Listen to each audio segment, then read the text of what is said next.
There's an important leadership event taking place tomorrow at the Sandton Convention Centre.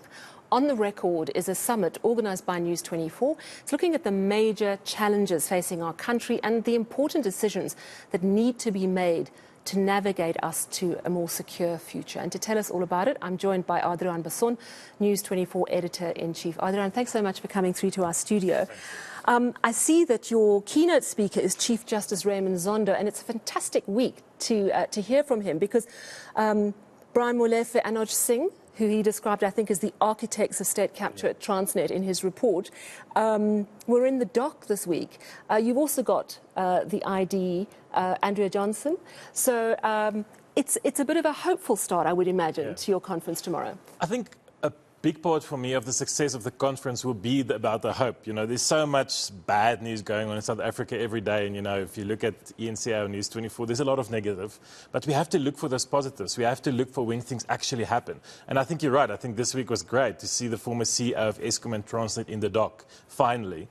So, yes, Chief Justice Raymond Zondo agreed kindly to be the keynote speaker tomorrow in Sandton at our first on-the-record summit about the future of South Africa. Why we chose him is Chief Justice Zondo obviously has a long history in our law and in our courts. But as the chairperson of the state capture inquiry since 2018, I mean, that was 4 years. I can't believe it was so long, actually.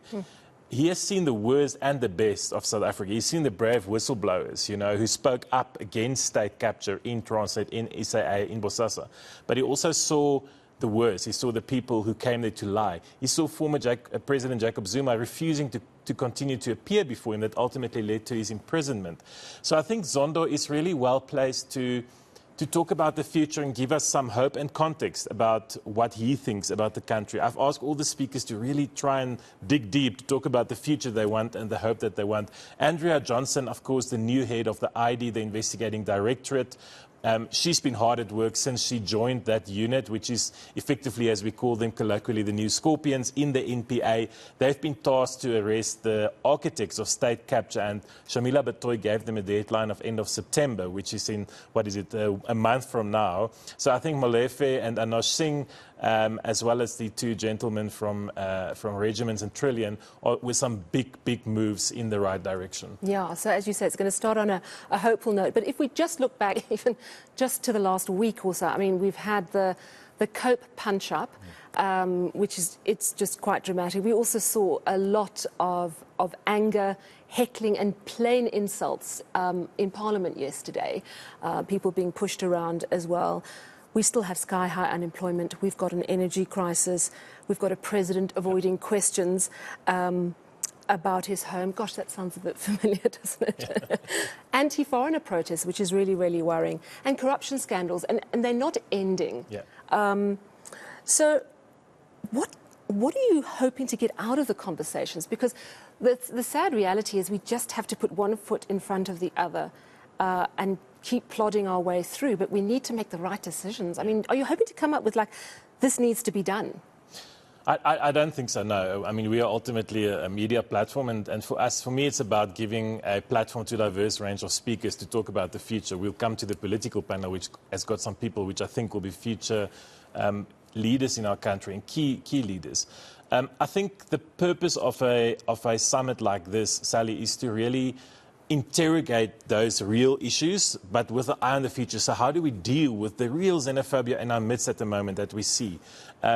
You know, who should speak up on these things? You know, Imtiaz Suleiman always reminds us, I'm sure he's told this to you as well, we shouldn't always look to government. You know, we as civil society, as the people of South Africa, should take charge of our country, and we should do the stuff, you know, that he and his organization is doing. But what does that mean in terms of things like corruption, xenophobia, crime, corruption, and then the political mess we're seeing? So I think I would like to hear from the horse's mouth, so to speak, people like Adriaan Basson, people like Justice Minister Ronald Lamola, who's also on our panel about state capture. What are they doing? What do they need to succeed? You know, how much do they need resources? Do they need more advocates? Do they need specialized courts to deal with the state capture cases, for example? Our panel on the economy, we have Professor Michael Sachs. We have Trudy Makaya, the advisor to President Ramaphosa. What is our economic blueprint? Where are we actually going? We're not growing. The economy is not growing. Unemployment is getting worse. Whose responsibilities? We also have the CEO of Nedbank on that panel. You know, what must the private sector do? We've heard the president saying for the entire year the private sector must create jobs, but how? Can they do it on their own? Do they need red tape relaxed, and what does that look like? So I think it's about talking about the problems, but very much with an eye focus on the future, with a vision for all of us who want South Africa to succeed.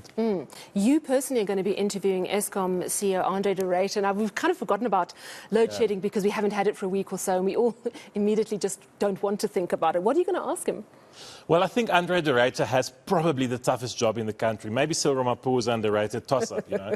But I think you know, he came in there from the private sector. We heard from Gwede Mantashe that he didn't have the right qualifications, according to Mantashe. And Gwede is also going to be there tomorrow. Yeah? He's an alpha CEO, very rich, coming from Gwede, of course. But, you know, I want to ask him, how does he cope? How does he cope with this crisis, you know? And is there a way out of this? Is it normal for us to talk about load shedding as something that's just part of our lives? What do we need to get there? A bit of retrospective, you know, should we have maybe gone for nuclear under the Mbeki era already? We knew there was a process underway which was cancelled twice, thrice. Should we have built 2 massive coal power stations in Medupi and Kusile? So I'll put him on the spot around that. And then also, how far is he in cleaning up Eskom? Because as we know, Eskom was one of those captured institutions, not only at the top, but second, third, fourth tiers inside the organization. We've heard lots about skills problems in Eskom. Yeah. What does he need? Does he have the support to fix Eskom? Is Eskom fixable, or should it become a much smaller energy player in the broad spectrum where renewable energy players, private sector players are increasingly going to fill that space? Now, the political panel is interesting, particularly bearing in mind that all the predictions, most of the predictions, I think City Press said that the ANC might get over the 50% line in the next general election. But a lot of the polls are saying they'll be lucky if they get to 50. And that brings in, of course, opposition politics and coalitions. When we look at what happened today with Mosiuoa Lekota, his meeting interrupted by someone punching someone else in the face, do you think that our opposition parties are actually up to that challenge? I think it's a difficult but very important discussion to have. So we've gone a bit cheeky. We call that panel after the ANC because the last election, the municipal election, yes, last year it wasn't a national election, but the ANC didn't get to 47% of the national support. And Sally, some of the polls I've seen and predictions, even from inside the ANC, puts them at low 40s.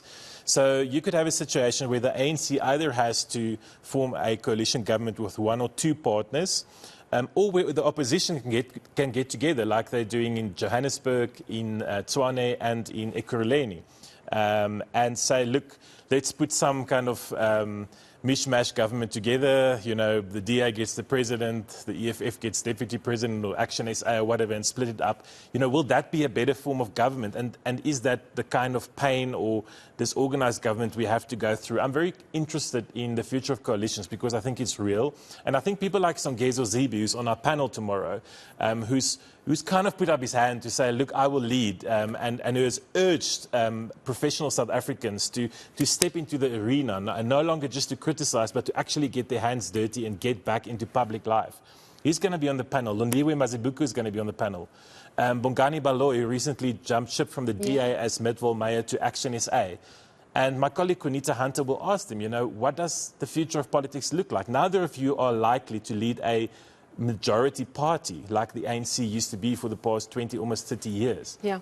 What role do you see for yourselves? Who do you blatantly refuse to work with? You know, we know Herman Mashaba said he will never work with the ANC, but can there be something like that in a future that will be led by coalitions?